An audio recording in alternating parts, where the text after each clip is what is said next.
You know, sometimes the most profound insights into the human mind aren't found in a sterile lab or a dense research paper. Nope.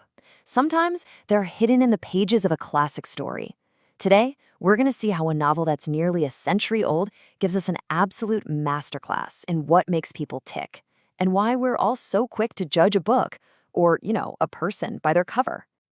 So, the book we're diving into is Sabahattin Ali's Turkish classic, Madonna in a Fur Coat. At its heart, this is a story about a quiet, kind of unassuming guy named Raif Effendi. He's the sort of person you'd never notice in a crowd, a man everyone overlooks. But just beneath the surface, he's hiding this entire world of passion and pain. And the novel kicks off with this absolutely brilliant question from the narrator. I mean, think about it. It's this central puzzle we're tackling today. Why are we so confident in our snap judgments of people? And what incredible, complex inner lives are we missing out on when we do that? To get to the bottom of that, we first need to meet the man at the center of this whole mystery, a character who seems, well, utterly and almost painfully ordinary. So this is Raif Effendi, at least as the world sees him. He works as a translator in a dreary office. He's a man who just kind of shuffles through life, takes insults without saying a word, and seems totally invisible to his own family and coworkers. He's a total enigma, and honestly, it's his silence that makes him so compelling.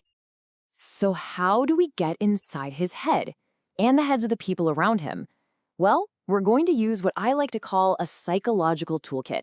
We're drawing on 3 key ideas from social psychology that really help explain the hidden drivers behind why we do the things we do.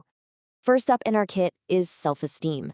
Now, this is way more than just feeling good or bad about yourself today. It's your deep, fundamental sense of your own value.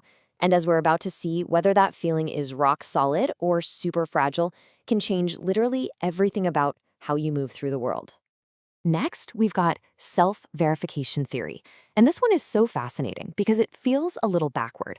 It basically says that we have this deep, powerful need for other people to see us exactly as we see ourselves. And get this, even if our view of ourselves is negative, we crave that external confirmation. It's wild. And finally, attachment theory. This is a big one. It's this powerful idea that connects our very first relationships as kids to how we build bonds as adults. Are we secure and trusting? Are we anxious and needy? Or do we just avoid getting close to people altogether to keep from getting hurt? Okay, our toolkit is all set. Let's put it to work. And interestingly, we're not going to start with our quiet hero. Nope. We're starting with his boss, Hamdi, a guy whose massive arrogance is really just a cover for some deep, deep insecurity. So here you can see the 2 psychological poles of this entire novel. On one side, you've got Hamdi. He has high self-esteem, but it's incredibly fragile. It's like a balloon that needs constant praise just to stay inflated. Then, on the other side, you've got Raif. His self-esteem is low, but it's super stable. He has this consistent, negative view of himself, and he basically expects the world to prove him right. Hamdi's whole mindset is just perfectly captured in this one quote. When he bumps into an old friend, our narrator, who's down on his luck, he feels this relief, this superiority. This is a textbook case of what psychologists call downward social comparison. It's that ugly little habit of using someone else's problems to prop up your own shaky ego. And you can see this playing out in all his actions. He yells at Raif, the one person in the office who won't ever fight back, just to feel powerful. He's condescending to anyone he thinks is beneath him to prove his status. Every single one of these behaviors is a defense mechanism, an attempt to protect his fragile self-worth from the tiniest little threat. All right, so that's the bully. Now let's turn to our main character, Raif Effendi. What's behind his silence? Why is he so withdrawn? Well, his psychology is the total opposite of his boss's. Raif is caught in this classic, tragic, psychological feedback loop. See, it all starts with a deep, profound fear of being rejected. That fear makes him avoid people, right, to protect himself. But then other people see his quietness and withdrawal, and they mistake it for incompetence or weakness. And that reaction from the outside world only confirms his own internal belief that he is, in fact, worthless. It just goes round and round. So you see, this isn't just a case of being shy. This is what attachment theory would call an avoidant attachment style. Raif learned really early on in his life that getting close to people only leads to pain. So his entire life has become a strategy of keeping everyone at a safe distance, even when it makes him desperately lonely. But then, something happens that completely shatters this defensive shell. A single transformational encounter that shows just how powerful human connection can be. Back when he was a young man living in Berlin, Rafe becomes totally obsessed with a self-portrait he sees in an art gallery. This is the Madonna in a fur coat. Eventually, he tracks down and meets the artist, a fiercely independent and absolutely captivating woman named Maria Puder. And she, unlike anyone he has ever met, sees right past his quiet, timid exterior.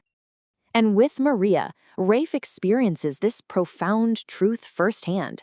For the first time in his entire life, he feels truly seen. Not for the person the world judges him to be, but for the passionate, deep-thinking person he is on the inside. He has finally found his likeness. And here's the really cool part. This isn't just some romantic idea from a novel. This is backed by actual psychology. Research shows that falling in love can literally expand our sense of who we are. It can make us feel more competent, more worthy, more capable. Exactly what happens to Rafe. And this brings us right back to our toolkit. Maria gives Rafe the one thing he always craved but never ever expected.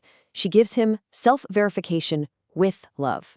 She understands his insecurities and his quiet nature. She confirms his own self-concept, but she loves him for it, not in spite of it.